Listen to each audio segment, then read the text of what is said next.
everybody. Welcome to Inner Compass Conversations. Thank you for joining us. I'm Curtis. I'm here with Leela and Daniel, and today we're doing part two of a conversation of how words can help or hinder as we leave psychiatry behind. So, I'll just give you a brief overview of what this is and who we are. Inner Compass Initiative is a 501c3 nonprofit organization that envisions a world where people have what they need to make fully informed choices about psychiatric drugs, diagnoses, and tapering, and are fully aware of and have access to the abundant healing available outside the default mental health narrative. We receive no grants from foundations, government agencies, or corporations, and we exist solely through donations of individuals and families who believe in the work what we do. If you'd like to donate, you can go to theinnercompass.org and click on the donate button. We once we get into the conversation today, there is a chat. We won't really be looking closely at the chat, but please do comment. We're going to look through it toward the end of the conversation and pick up on any threads that might be there. And sometimes there's ideas in there that can inspire us for future conversations. So do use it. And as I said, today's topic is how words can help or hinder as we leave psychiatry behind. And there's a few dimensions that we want to touch on. And toward the end, we're going to get to developing more of a vocabulary of healing and health, as we discussed last time. But we want to start with, how do we get here? How do we get to this place where we have this clinical reductionist language that tends to get used to describe all manner of human experiences, the highs and the lows and everything in between? And it's very pervasive, obviously, in the mental health, in the clinical setting. It's pervasive in society at large, in popular conversation and discourse. And it's also, in its own way, pervasive in tapering and withdrawal spaces, the way that we kind of internalize this clinical reductionist language to describe our thoughts and feelings and experiences. And so we want to start off by asking, why is it like this in the first place? Daniel, you want to kick us off? Yeah, sure. I mean, the way I see it is psychiatry's always had a bit of an insecurity complex compared to other branches of medicine. It came along later. It's more subjective. It doesn't have the same kind of biomarkers and objective measures as other branches of medicine. And so as a result, it's always kind of tried to play catch up by emulating and aping some of the clinical language of other branches of medicine. And I think as a result of that, it's always relied on language to assert legitimacy, and to almost create an illusion of precision in it. It's almost like the language becomes reality. So a lot of the diagnoses we have in psychiatry, ultimately, because of the absence of biomarkers, they're essentially social constructs. And so they need this sort of language, this clinical language, to really assert legitimacy and make it so that people will take it seriously. And then also you've got like this sort of illusion of precision in terms of the sort of language that's used. So you have things like, just with treatment, you have things like to titrate, which means to give, to work out what the right dose is for a particular person. But obviously we know with titration, I mean, the way it sounds, it's almost like it's like brain surgery or something, like this very highly precise thing. Kind of But thing, Right. exactly. But the reality is we know full well there's only a few different dose sizes for a lot of 5 medication in milligrams, psychiatry. right? So this idea of this like kind of super sophisticated titration method is mostly a bit of an illusion.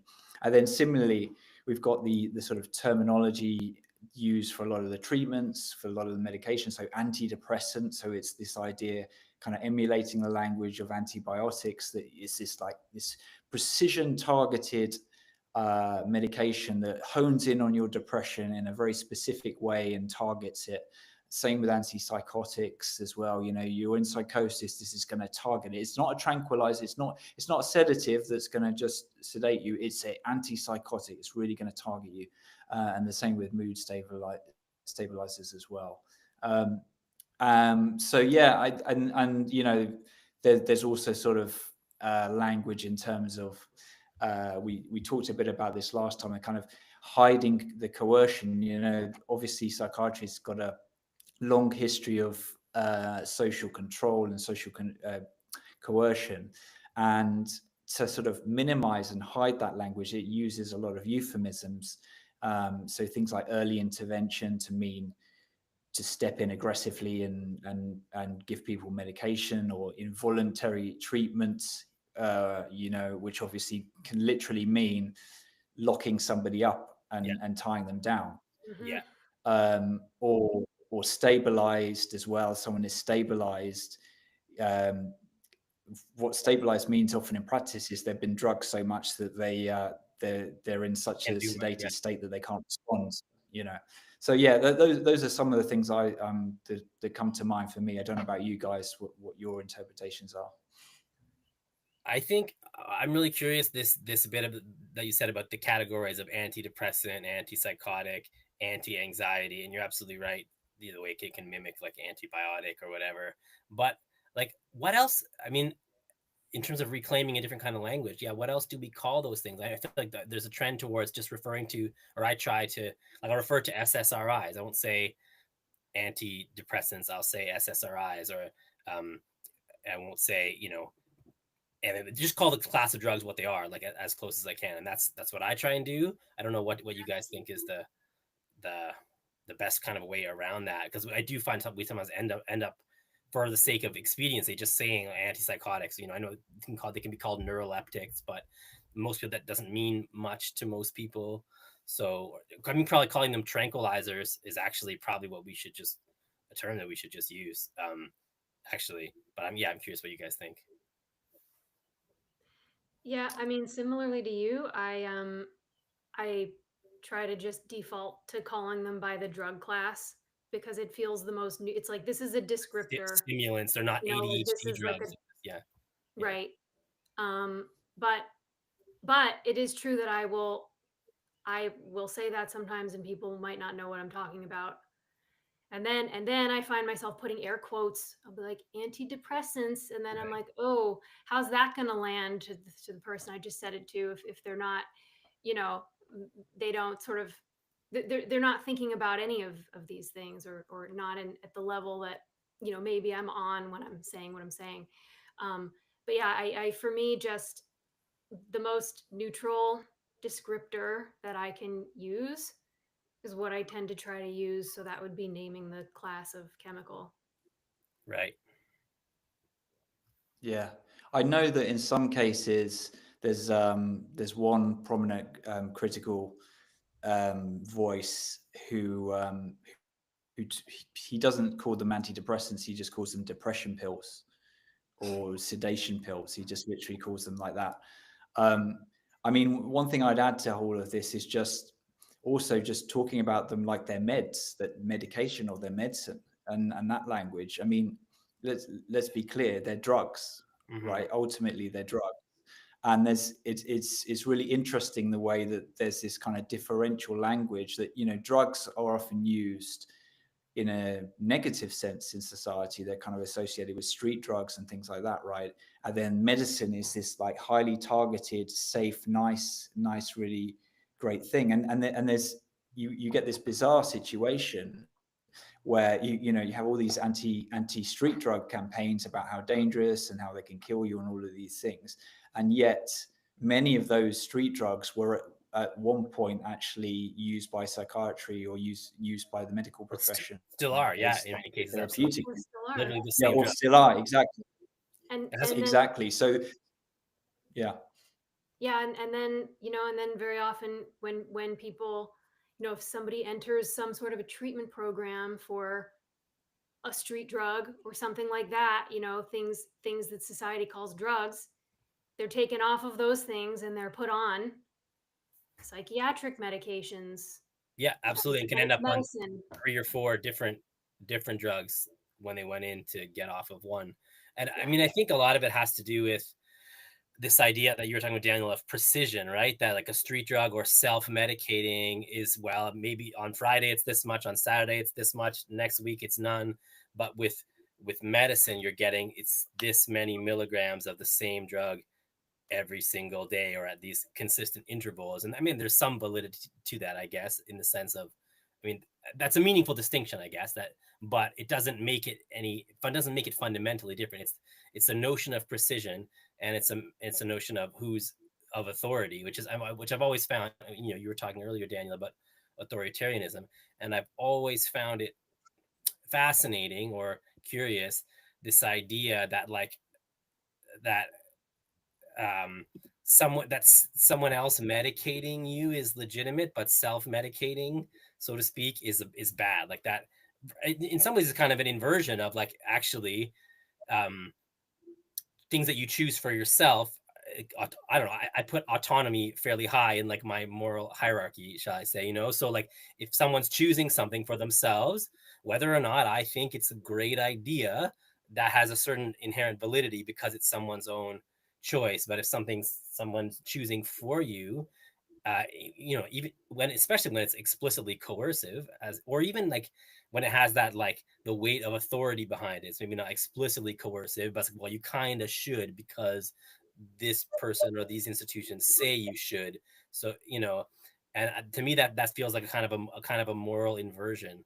You know, which is not to say that self-medicating, and that's its own term we can unpack, I guess. Not to say that that's always benign or it's without its problems, but that's where I would come back to like a kind of a harm reduction approach to self-medicating, whatever that might look like, in the way that it's often, you know, I guess it's a bit of a rabbit hole, but you can end up just ingesting a much higher quantity of drugs when you're being medicated consistently, versus erratically in a self-medicating kind of way. Yeah. Yeah. This sorry, go ahead, Leela. No, go ahead. No, I was just, it just brought me to mind. I don't know if some of the people watching know this, or you guys know this, about the Saturday Night Live sketch, Couple of Beers. Do you know about this? No. So this is a sketch that came out recently, and it's the whole format of the sketch is kind of like a typical ad you would get in the US promoting some kind of medication. But it's actually about having a couple of beers. So even the beers are presented in, you know, those orange containers that you have from pharmacies and stuff like that. I can see And the that, guy right? talks the whole language, like, oh, I take my medication every day and I'm adjusting to my new medication, and the guy's just drinking beers. And then there's even like a polypharmacy joke in there, because like he starts to get tired because of his medication, and so he gets like a little bump, you know, as in cocaine, is a kind of like as an additional medication to compensate. Right. Exactly. And so yeah, I just think it really illustrates that the kind of illusion about the difference between self-medicating and being medicated by a professional. Yeah, totally. Yeah. And you know, coming along with being medicated, being drugged, I'm just going to say the word that I'm more comfortable with it, which is drugs and drugged, by a professional. Then also coming along with that is language. You get language assigned to you about you by that person. Right, and you're supposed to and demonstrate awareness by using that language the way you're kind of told or taught. Right. Yeah. Yep. Yeah, I think an interesting thing about, I mean, go ahead, Daniel. No, go ahead, Curtis.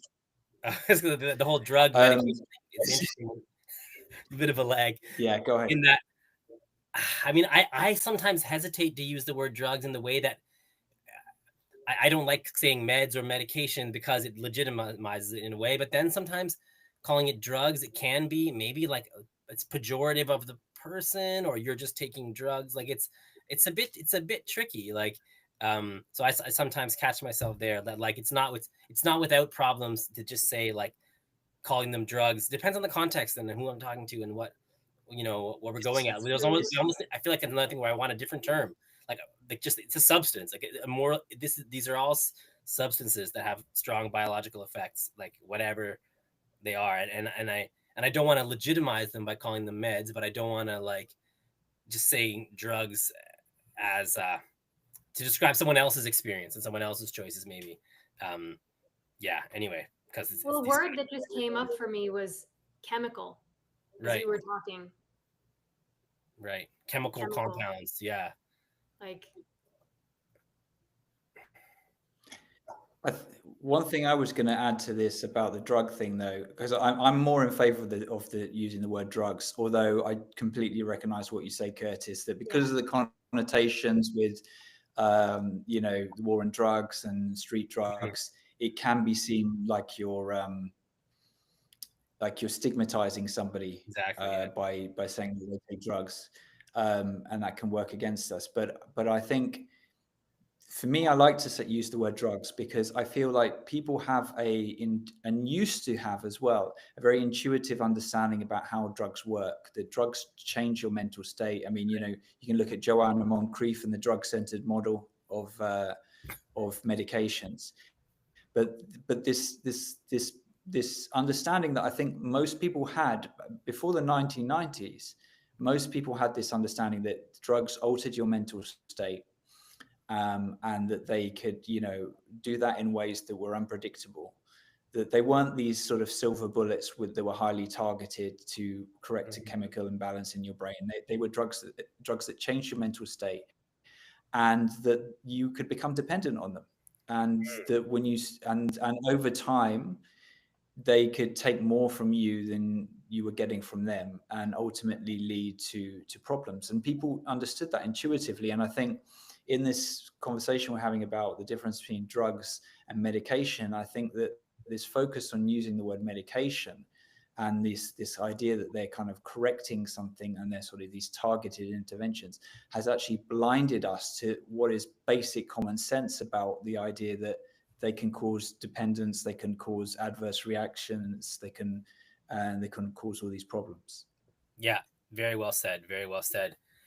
And I think, we were talking earlier about this idea of newspeak. You brought this up, Daniel, that if you said like that once upon a time, a few decades ago, there was a certain common understanding, a certain common sense understanding, and how that has been kind of obfuscated or kind of pushed to the background as this kind of a new narrative gets like introduced and gets promoted and how the way that losing some of this vocabulary can be like a deliberate strategy to for control, but also to the way that language shapes what we can think about and what we can communicate about. So if you can introduce certain language that didn't exist before, like basically all these diagnostic labels, are a huge number of them, either didn't exist at all 30 or 40 years ago, or certainly weren't like things that everyday people knew and spoke about, and now suddenly they are.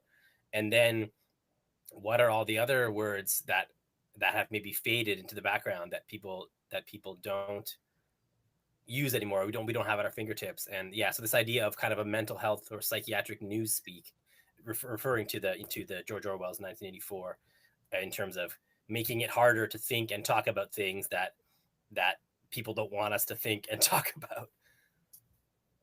Absolutely. I think, and just adding to that about newspeak, just for those of you who haven't read 1984, one of the insights of Orwell was, as a tool of totalitarian control, the government would slowly reduce the vocabulary that the population was exposed to as a means to controlling how they thought and limiting their capacity for dissent and critical thinking. And I mean, I think I wouldn't go as far as saying that psychiatry is like a totalitarian government necessarily, although I do think it does have authoritarian parts to it. But I think that there are parallels in psychiatric language. It does impoverish things. There's a lack of nuance. It's very much it de-individualizes people. It decontextualizes human suffering and behavior. So, the political, existential, spiritual terms are delegitimized, and it becomes this one size fits all kind of McDonald's scalable, repeatable model. And then any kind of suffering that doesn't fit into this sort of quite impoverished, simplistic taxonomy is rendered invisible and illegitimate as a result of it. Yeah, you know, you just made me think of something. It's a bit of an aside, but I think it's fascinating.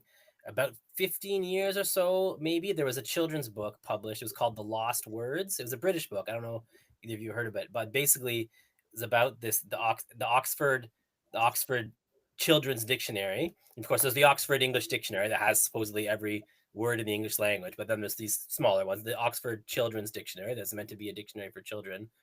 um, Took out, I was like, I believe it was 40 words pertaining to like nature, different types of plants and animals and birds, and they replaced it with 40 words pertaining to the internet and technology. And Mm. basically they took out, I forget what the word, like bramble and bluebell, like basically like plants and animals that the kids didn't know what they were, and were deemed, this is not important for children anymore. But talking about a blog and a wiki and whatever the technological vocabulary was 15 years ago, that's important now. Kids need to know this and they don't need to know that. So someone wrote this book, and we have it downstairs. But it's my son doesn't really like it, but I haven't tried it in years. Actually, I have to try it. But this guy wrote a book of like trying to speak these words back into life, and like drew picture to like, because what does it say when the authorities of language decide what is important to not to think about or not think about? So just as a parallel, like, yeah, like the lack of vocabulary around nature, and then what's the loss of vocabulary around being human, and the corresponding ways in which, yeah, what 50 words have we lost in order to make space for 50 diagnostic labels and their accompanying symptoms that are now part of everyday vocabulary?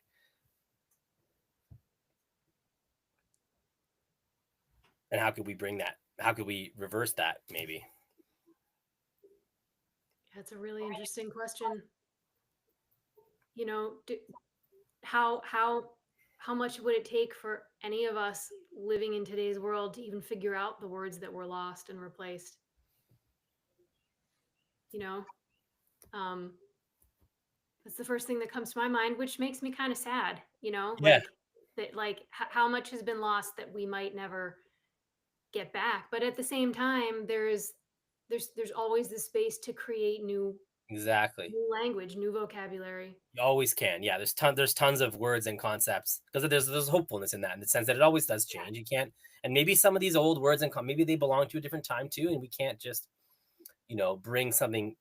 Some of them could be repurposed, and maybe some of them we need, yeah, we need new things to describe our new experiences, but we can still own them, and they can still be vibrant human living words.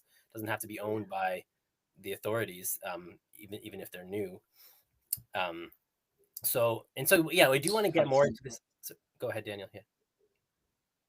No, I was just going to say, absolutely. I mean, it's, I think, what we're talking about as well, to some degree, with all of this, is there's also this power imbalance in terms of the language, right? Because the language the thing about psychiatric language is it's very top down. Hmm. It's, we are the authority. We have the credentials. We have the license to use this vocabulary to interpret reality how we see fit. Um, whereas the patient doesn't really, I think we talked about this last time. If the patient tries to use this kind of this medical language on their own, independently of the clinician, they're often struck down. They're like, no, no, no, no, like, stay in your lane. That's not your thing. So yeah, there's this element of this power imbalance where we as patients, we can try and use their language, but then we're playing away from home. We're playing on their turf in Yeah. their interpretation, and they have this monopoly over this language and how to use it. And so really, if we want to reclaim our power and our autonomy and independence, the only way to do that is through using our own language and using our own words and our own interpretations independently of this quite rigid, very decontextualized, very cold, very clinical language that is so dominant in psychiatry. Yeah, and even the word patient is a really interesting word. Like, maybe we're talking about this before, that like patient means someone who waits. So like the patient is the person who waits to be told what to do. Like, there's inherent passivity in the notion of being a patient. Yeah, and and really. yeah, that came up in something recently. Maybe it was in response to something that Cooper wrote of, that patients and clinicians work best together. And like, well, what if people don't want to be a patient and don't want to have clinician dictating, what they should think and what they should do, and that same power imbalance of the words of like, oh, we get to use the words, but you don't get to do that. That mirrors the whole prescribing dynamic of like, we're going to prescribe you these drugs, you're going to take them as prescribed, and you don't get to decide, and you certainly don't get to have access to these things yourselves. And the way that maybe it's a bit radical, but what would it be like for people who are wanting to taper to be able to access these drugs on their own terms and not have to go through a prescriber in order to be able to get the dosages that they need to come off the drugs, because it does keep people dependent on prescribers. And so, like, I can imagine a world where people have more ownership of the language and more ownership of coming on or coming off of these substances, these chemical compounds. And I was just going to add as well, it's also the language that psychiatry uses. You talked about the passivity. I feel like in many ways the language, it's not just patient, is the language in general in psychiatry creates this power imbalance and shifts responsibility. So, you've got a patient is non-compliant. So right. This is the idea that, so implicitly is suggesting the patient is at fault in some way, is deficient in some way. It could be that the patient took a drug and the drug made them feel absolutely awful and very sick, and they didn't want to take it, or they took it and they felt weird, and they felt their quality of life was better off the medication. But regardless of that, they're called non-compliant. And similarly with treatment resistance as well, the psychiatrists will say it's not the patient, it's the illness that's treatment resistant, but right, that's really not true in practice. That's kind of a dodge. Really, you're putting the blaming on the patient. So the patient is treatment resistant, but it's like, why is it framed like the patient has failed when your treatment has failed? It's what's actually happened is you've come up and said you've got these treatments, you've applied your treatments that supposedly are safe and effective to a patient, and they haven't worked. You failed, not the patient. But in the framing of it, they've absolved themselves of responsibility. This person is so far gone that even our amazingly safe and effective things, just for some bizarre reason, just didn't work. And you mentioned the idea, like the term adverse reaction as well, as like that's a very subtle euphemism too. It's like, well, of course, like it's like, if someone got bit by a dog, you wouldn't say, oh, I had an adverse reaction to it getting bit by a dog, or someone falls off a ladder, or you had an adverse reaction to hitting your head. No, that is an injury. That's right. There's no such thing as like, oh, I had a beneficial, like that. It's built into the thing. So if the drug is toxic, you don't have an adverse reaction to it. It's harmful. That's what it is. Yeah, it's the same thing with side effect. A side effect of this medication may be like, no, that's just an effect. Right. I'm curious what the side effects are of a couple of beers. Did they do that in the sketch? Like, side effects may include, or like. He ends up with his family having an intervention on him. Like, he's walking around with his trouser pants around his ankles, and he's oblivious to what's happening. So he lacks insight, I think is the term that they use. Yeah. Okay, man. So we might talk a bit about this idea of being anti-psychiatry that's come up of, when we have this obviously we're being critical of the psychiatric paradigm and the kind of dominant mental health narrative. And so it's a term that many of our listeners may be familiar with. There's like a history of an anti-psychiatry movement, and then there's a critical psychiatry movement, and as an organization, Intercompass Initiative have deliberately positioned ourselves as we're not anti-psychiatry, but then it comes back. Well, yes, you are. Look, you said this, you said that. You must be anti-psychiatry because, see, you're saying, blah blah blah, all these things that from the vantage point of psychiatry can only be conceived of as anti-psychiatry, even though. So anyway, what can we say about that? Who wants to go first, Leela, or should I? I mean, so like this is one of the challenges of language, right? In any context, is that if you're using language in any way, even just conversations with other people, right? I'm not even talking clinical language or anything. If you're using language that in any way goes against a dominant narrative, then it's very easy to be seen as anti that narrative or anti that framework. It's like that is the, and not just with psychiatry, with any sort of mainstream framework. If you're saying something else or even just asking questions, then it's almost like built into the framework is, well, you're anti this thing because you're not saying the right words in the right order that matches the paradigm or that matches the framework. Right. And and that's just so problematic. That's just so problematic because it makes it, in some ways it makes it risky even to ask questions. Which is exactly, regardless of like what you think the answer to the question, just to ask questions. Now you're in some sort of danger, zone, but there's no way that the only way to question language or to shift language or frameworks or anything is to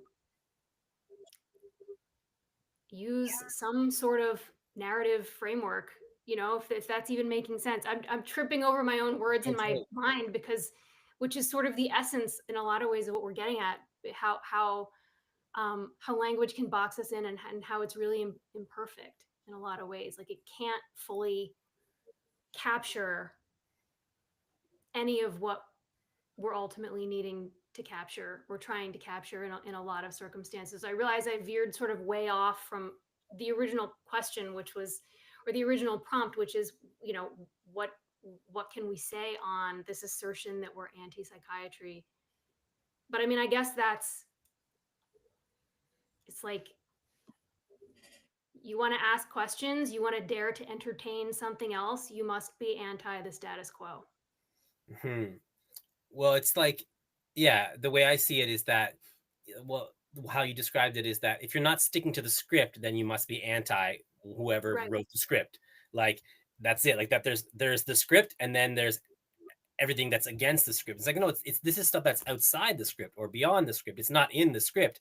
I'm just doing something different, but from a perspective where the script is reality, where that is like treating mental illness, when from the perspective that psychiatry and the medical model, that's what they do. Like anyone who has anything or experiences anything that gets labeled a mental illness should talk to your doctor, right? So anything other than that must be like an attack against that. But so no, just the reality is much bigger. Like this is what I would want to say to the medical model, is that reality is much bigger than you realize or imagine. And we're over here doing something different that, sure, it's not maybe the most compatible or aligned with what you're thinking, but believe it or not, we're not trying to shut you down, in the sense that that's just not our focus. We're doing a different thing. So what we have the capability to do is kind of zoom out. That's what we're doing. We're zooming out from the psychiatric and mental health paradigm and working within a bigger reality. And that can only be seen. Like I remember Thich Nhat Hanh, the well-known Vietnamese Buddhist monk, talking about in the Vietnam Wars, everyone was seen as, if you weren't on the one side or the other, people assumed you must be on the other side. Like if you weren't supporting the Americans, you must have been working for the North Vietnamese, and vice versa. There was no concept, and people were, people of course were shot and like that, but people who were locked into that paradigm couldn't conceive of someone working outside of that paradigm. That just was not a thinkable thought when it was so polarized, when in reality all kinds of people were. And anyway, that's just one example, but I think of that often, that when things are so polarized, the idea of being outside of it and not being defined by the way the the way the conflict or the terms have been set out is perceived as threatening when it's has a different intention altogether, potentially. Right. And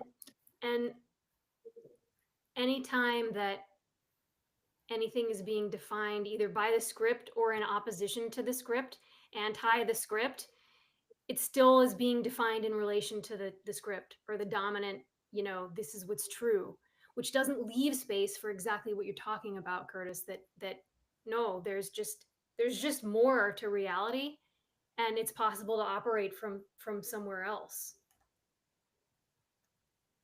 Yeah. I think as well though was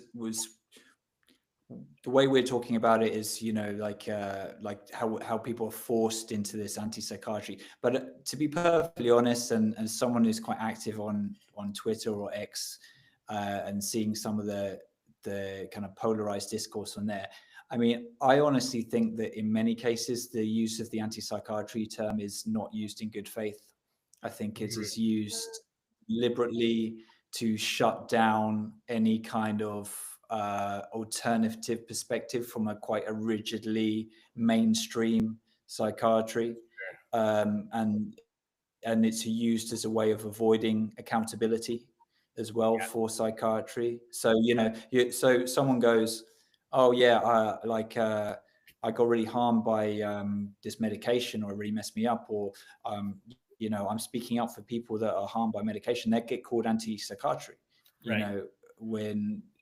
When for me, to be anti-psychiatry in the strict sense would be someone that's in favor of completely abolishing psychiatry. That would be what I would understand as anti-psychiatry. But so it's used in this it's used in a bad faith way, pejoratively. It also is used as a way of kind of implying that the other person is reactionary, is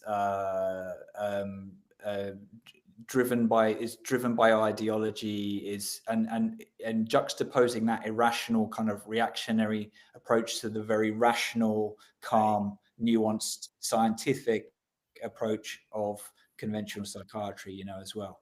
And I mean, the other thing I would say as well is a bit like what you were saying, Curtis, about the division in Vietnam, is that it's who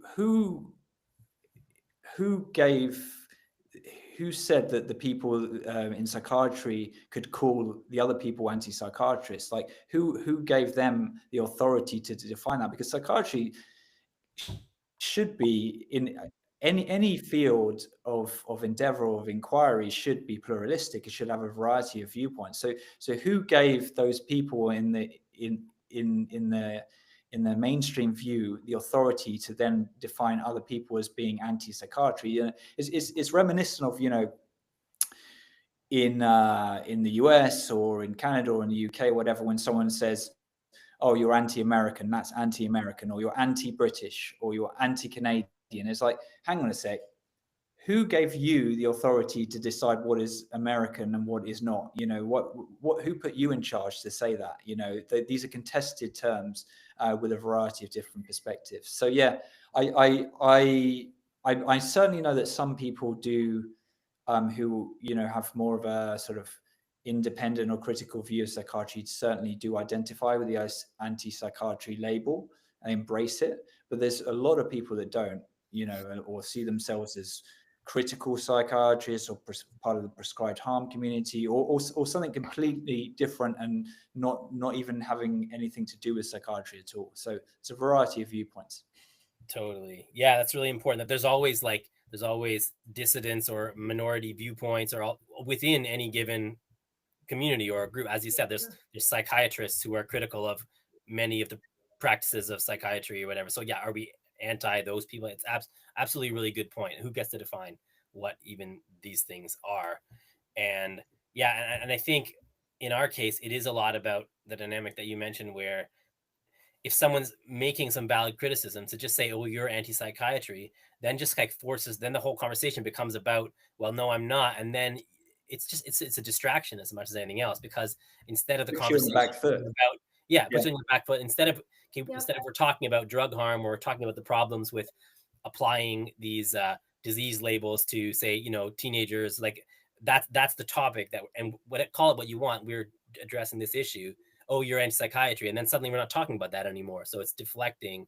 It's very effective. Exactly. And so I think the question for us as an organization and as people engage with these issues is, how can we do what we're doing and not and we don't identify as anti-psychiatry, but how can we not be stopping every 30 seconds to explain why we're not anti-psychiatry and just get on with the important conversations that we want to have, and have those conversations with whoever wants to have those conversations in good faith, whether those people are psychiatrists or they're anti-psychiatry or they're whoever, that we want to have important conversations in good faith with a wide range of people, because that's what we want to do. So let's kind of get on with that conversation, whatever you want to call it, and just let people say what they're going to say. So on that note, like let's move toward what we wanted to make sure we touch on today, is this developing a vocabulary around healing and wellness, and how can we talk about healing? How can we talk about being mentally well? How can we talk about being like whatever the opposite is? I struggle to have the words, but whatever the opposite is of being so-called mentally ill and having any number of like what's the opposite of having OCD or having clinical depression or having psychosis? Like what is the opposite of that? Like what, or at least maybe not the polar opposite, but what are some other things in the full range of human experience, and what does it mean to be experiencing those things? And yeah, how can we do that?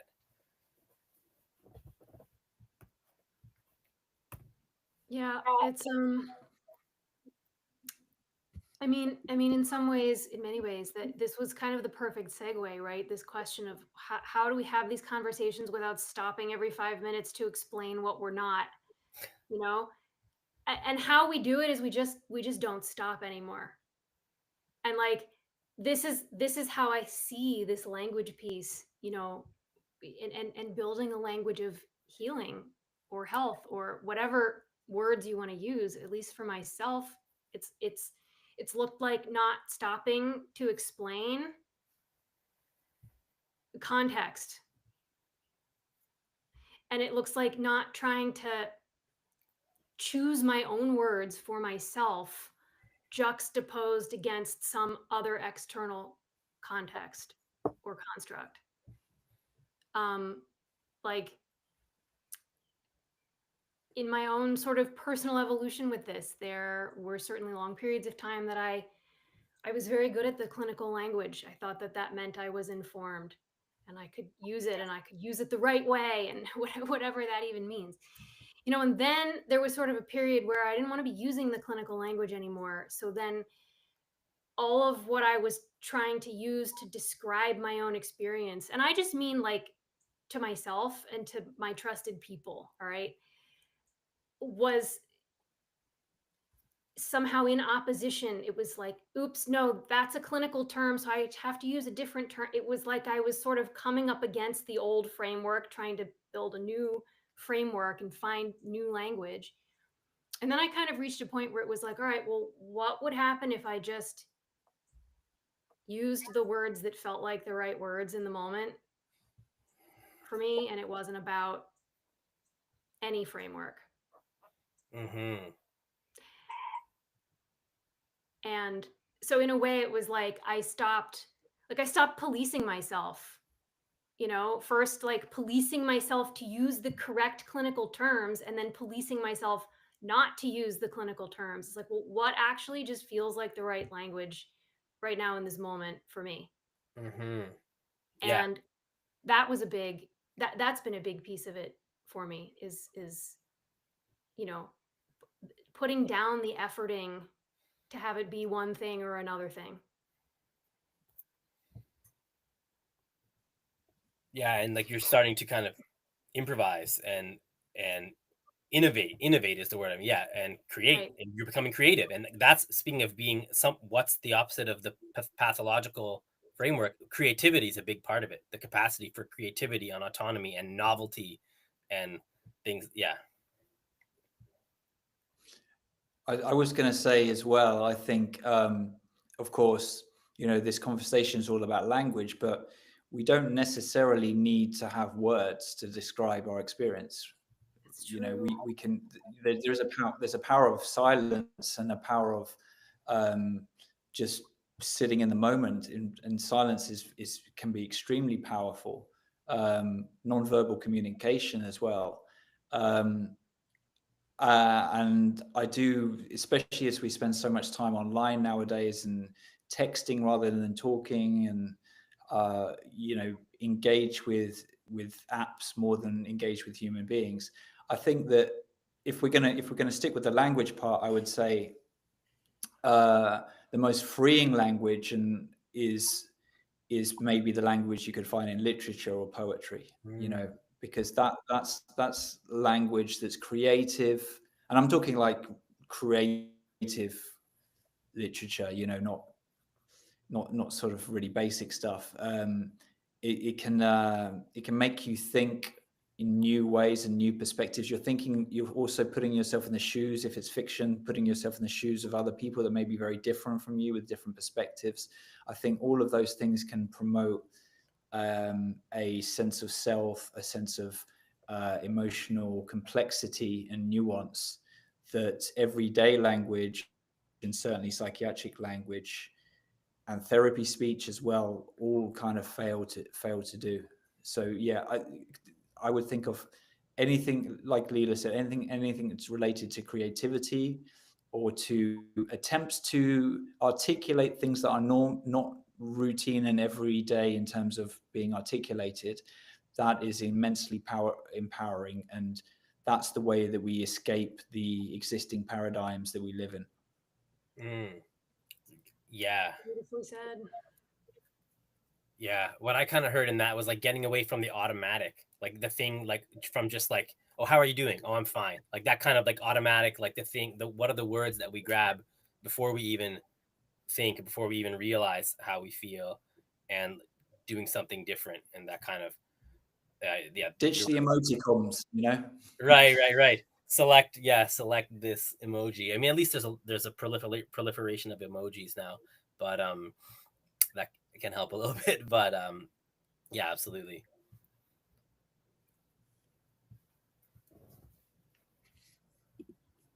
Yeah, and what you said too, Daniel, about silence, or about beyond language, like that not everything, there doesn't have to be language for everything. That's a powerful way forward also. You know, and a powerful question to sort of sit with, does this experience I'm having require language to describe it? Maybe not. And maybe that's a really freeing. Yeah.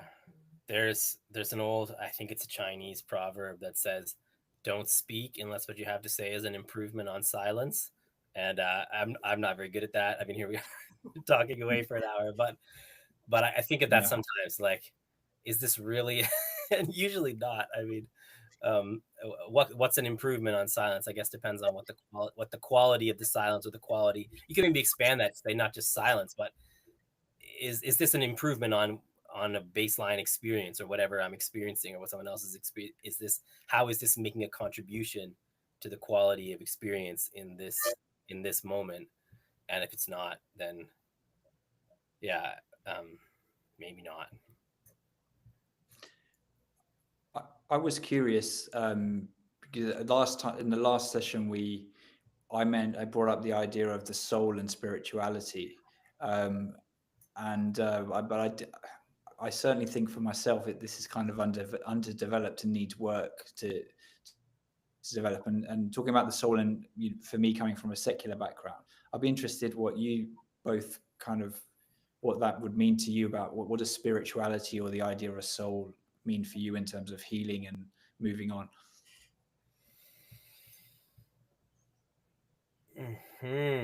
Yeah, really. I mean, I think there's a lot to unpack there in terms of like soul and spirit. And this is another way where I think actually both of those things, like we kind of tend to use them interchangeably, but they actually both have, and they actually, there's quite a rich history of distinct meanings to soul and spirit being quite being quite different in the sense of spirit. I think of spirituality having a lot to do with connection and interconnection, things that are beyond me, things that are expansive, things that are hard to do. Well, no, yeah, things that are expansive, things um, that are transcendent, that things that are not easily reduced to time, and then the soul.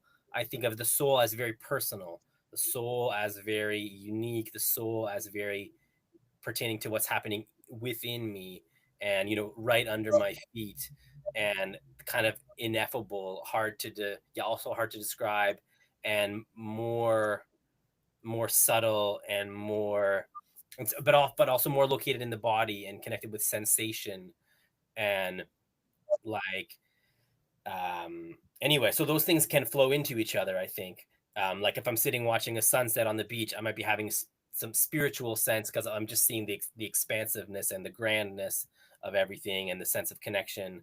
But I'm also maybe having a soulful experience of just the earth beneath my feet, myself, the quiet, like going within. And so anyway, I kind of think of, and there's a lot more to be said about that, but that's just as a starting point of the distinction and relationship between soul and spirit. That's some of my thoughts. Yeah, it's a really interesting question, because for me, a lot of it, my sense of a lot of that for myself does not have anything to do with language, at least not spoken language. So, and that could be a whole other thing. What do we even mean when we say language, right? But it comes down to this sense of feeling connected ultimately. And for me, I feel the most connected to everything when I am connected to nature, when I'm outside, usually by myself, and I'm not speaking. I'm connected. If I feel like I'm connected to the whole rest of everything, and it speaks to me, but not in words. And It's so, funny how we. Sorry, I just want to jump in. I'll let you finish in a second. It's funny how we talk about to disconnect now. Right, To right. disconnect is the irony, because some people would describe what you've just mentioned as disconnecting, but you're connecting with what matters. And we often think about connecting in terms of the internet. I mean, Yeah. being on permanently online, and that's the last way that you're really connected. Yeah. It's a very more artificial way. But We should sorry, start saying like I powering interrupt. down or something like that, or whatever. Yeah, Yeah, because you're absolutely right. Yeah, unplug. Like, yeah. sorry, Leela, go ahead. no, that was. I'm curious. I mean, how would you speak to the question, Daniel? Yeah, it's a tough one. I think a lot of what you've both said, I think that the idea of psychiatry is very individualistic. It's very Western in that way, very much individualized, and it's about the self. I think that spirituality, many religions, Buddhism being the most obvious one, talk about transcendence of the self. So for me, spirituality is moving beyond self-absorption to thinking about others. I think connectedness is absolutely essential to that. It's the intangible as well. Spirituality is intangible. It's not something necessarily you can put into words. It's a feeling, and connection. And I think connection as well. Connection can be connection to nature. It can be connection to yourself and knowing who you are. It can be connection to meaning as well. I think that's something that is kind of good word to. We're coming to the end of the conversation, but like a really good word is meaning. I think Mhm. that psychiatry just doesn't have anything to say about meaning. Yeah. It's like you're sick, you've got this brain disease. We don't know why, but you've got it, and now take these drugs, or do this thing, and then you'll be better, or maybe not better. There's the why is completely absence of that. So for me, meaning is absolutely essential to to be a free individual, to be a truly free individual, and to be spiritually nourished as a person, you need to have a very strong sense of meaning in your life, I think, as well. Definitely. That would be my answer. And so in terms of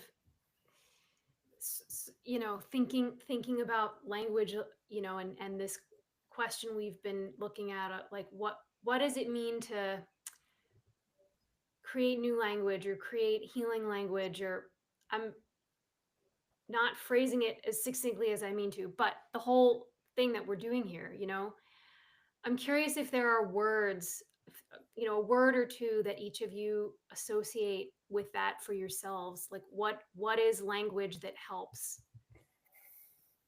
for each of you? I definitely have more than one or two. I would definitely second what you said, Daniel, as meaning is a really big crux of it. And you're absolutely right.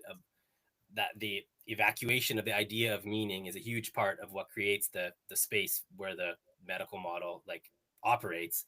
And it's interesting how it's something, I feel like it's almost sometimes taboo to talk about meaning of difficult experiences. In my sense is that it's sometimes, I'm not sure how this came about, but in somehow to ask, what does this mean? Like when you're attributing meaning to something difficult experiences, it's somehow seen as like you're saying it's fine, or like if you had an experience of something painful or traumatic, to ask about the meaning of that is like I'm saying it's good or you're endorsing it. Like it's just like I don't know. So I just find that that's an interesting thing. So that we need to insist that things are meaningless so that we can try and like chemically obliterate the feelings that go with that experience. So like meaning is the doorway into, I just think meaning is baked in. I think everything is meaningful, which is not the same thing to say as like everything's all good, but everything means something. To me, feels really important. So I would just like, I want to bring back that conversation around meaning. And so meaning, and like adjacent to that is purpose. Like what is, like, imagine asking someone in a mental health intake, what's your purpose in life? Like how is what you're experiencing connected to that? So like instead of you're going to take these drugs for these feelings, like, well, how does that relate? Is that going to enhance my purpose in life, or is it going to get in the way of my purpose? Like, and not that purpose is like singular, I have a purpose, but a sense of purpose and purposefulness in life is important. Other words that I wrote down when you asked that question, like desire, being connected to what you want, and desire, clarity. I think clarity is really a part of being well, being healthy, having clarity. And so if there's what's the spectrum of clarity from, and I think one of the key characteristics of also most or all psychiatric drugs is like reduction in clarity of thinking. Maybe that's overly generalizing, but I think in my experience, at least, aside from some maybe heightened sense of, on stimulant drugs, like some kind of euphoric sense of clarity, but like actual calm clarity and connected is really key. So yeah, clarity, receptivity. I think about the capacity to notice and feel and be receptive to what's happening around me is really important. And then connection, curiosity. And I guess those are all a bunch of nouns, but like what are the verbs that go with those nouns, and the adjectives? And that's how you build out a vocabulary of healing. Like take some of these core concepts, and what does it mean to experience that? What does it mean to do that? What does that mean relationally? And that's how you can build out a language of health and healing. And yeah, anyway, those are my thoughts. Yeah. How about you, Daniel? Yeah, so some really interesting language and words there, Curtis. I would say above everything, I would say love. I would say love in all of its senses is really fundamental. So, love for the people in your life, love for the world, love, that for me is it's like a kind of a stronger word than connection. Connection sounds a bit clinical almost. Yeah. A bit not too touchy feely, right? Yeah. yeah, exactly. But I feel like when we talk about connection, well, that's what we're talking about, love. And then the other thing I would say is truth. I think that I think that your truth, you know, not the truth from a random controlled trial, you know, your truth as you see it and you experience it. I think, I mean, you know, in terms of my journey, I see that there's a lot of injustice and a lot of people get harmed by psychiatry, and they're not recognized. Their suffering is not recognized. So there's a kind of healing through getting at the truth in whatever sense it is as well. And then I guess as well, compassion for others. So moving beyond, as we were talking about, moving beyond just thinking about the self and the self-absorption, and feeling empathy and a link to others as well. Yeah. Man, I love that. I'm so glad How about you, Lila? This one's in. Yeah. Yeah, I mean, there's so much there that both of you touched on that resonates for sure. And I feel like two that come up for me are curiosity and playfulness. Play is good. Yeah, it's so good. Yeah. And compassion for myself, for other people. I would have said connection, but I appreciate what you said about love, Daniel, and connection feeling a little more clinical. So I'm going to say love instead. Just a few. I'm sure I could rattle off many more. Beautiful. Well, even the process of just thinking of the words is itself incredibly valuable, I think. I feel different in my body, even frankly, even using those words and listening to you guys say those. I just noticed I feel good. Like I'm just play, compassion, love, truth, meaning. Like those are just words we should say more often, I think. And I love Leela saying the play I particularly love, though, because that's just, we live, it's such a capitalist society we all live in now. It's all about purposeful and grinding and your side hustle and push. And that just play is almost like an act of rebellion nowadays, you know, especially for an adult. Yeah. Totally. Oh, man, there's I'm not going to go off on a whole tangent about that, but yes, thank you. Yeah, play. And joy. I'm going to add joy also, because joy is another one that feels like rebellion. Mm-hmm. Yeah. In the best possible way. Yeah, man, one of my favorite albums as a teenager was called Joyful Rebellion. It's this guy named Chaos. He's a Canadian hip-hop artist. Anyway, a shout out to pop culture from like 25 years ago. But anyway, yeah, we think that Joyful Rebellion. Okay. Anyone have any last words? I mean, those are some great last words that we had right there. But yeah, anything else? I think that's a great place to wrap it up. Okay, great. Yeah. Well, yeah. Thanks so much, everyone, for tuning in here. Thanks, Leela and Daniel, for having this conversation. Yeah, if you leave any thoughts in the comments on the YouTube or on X, if you have any thoughts of this conversation or ideas for future things, we'd love to hear from you. And just a reminder that we have Inner Compass Exchange is our online social network community for people who are tapering, exploring life beyond the mental health system. If you want to check it out, go to exchange.theinnercompass.org and join us there. And if you appreciate this conversation and you want to support ICI, you can go to our website and make a donation. Recurring donations of any amount make the biggest difference, and we're so appreciative of your support. And thanks again. Thanks so much for being here, and we'll look forward to next time. Bye for now.